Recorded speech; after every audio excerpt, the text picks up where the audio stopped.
And then you have other things that were outside of my control that marked my first year at Sloan.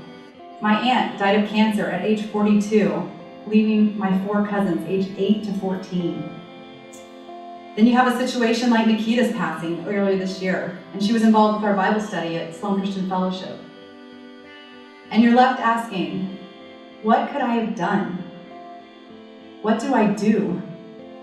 Do I have control over anything in this life? The perhaps unique perspective that I'd like to share with you tonight is that the short answer to that question is no. We don't have control over much of anything, really.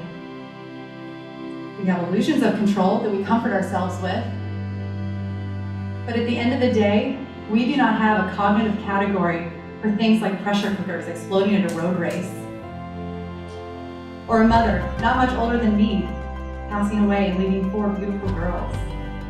Or something like our fellow classmate being here one day and just gone the next.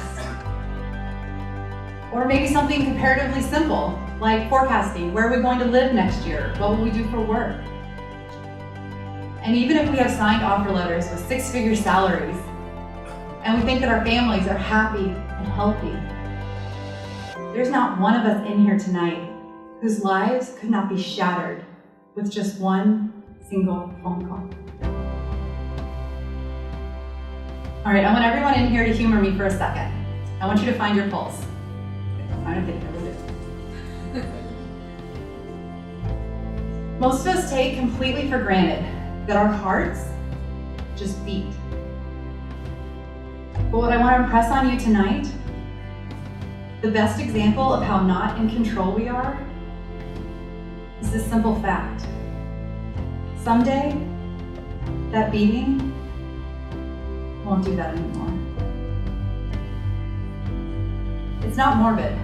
Denying that fact is intellectually dishonest, bordering on willful ignorance. The Bible says that we are a vapor, a mist that is here today and gone today. It also says that a man who lives like he's never going to die is the height of foolish self-delusion. Because if there's one undeniable fact that we've all been faced with this year, between Nikita and the bombing and Sean Collier, it's that we're all going to die and that none of us have any real control over it. So where does this leave us? I mentioned the Bible says, both because I believe what it says and to demonstrate that what it says has bearing over our everyday lives and the struggles that we face. I'm here as a logical, thinking fellow classmate to declare that I believe that even though we have almost no control over what happens in this life, there is a God who is in absolute control. And here's the best news. He is absolutely loving and caring. Now, I do recognize that my examples of God's provision do leave a gaping hole. He has seen us through interesting transitions in our lives, and He did let me leave the finish line at just the right moment. But what happens when all the details don't fall into place? And what about folks that didn't leave the finish line at the same time I did? What about the handful of friends that I have that have really struggled to get pregnant when my baby Noah came almost just by thinking of him? I certainly don't deserve any of the good things He's blessed me with. Quite the contrary.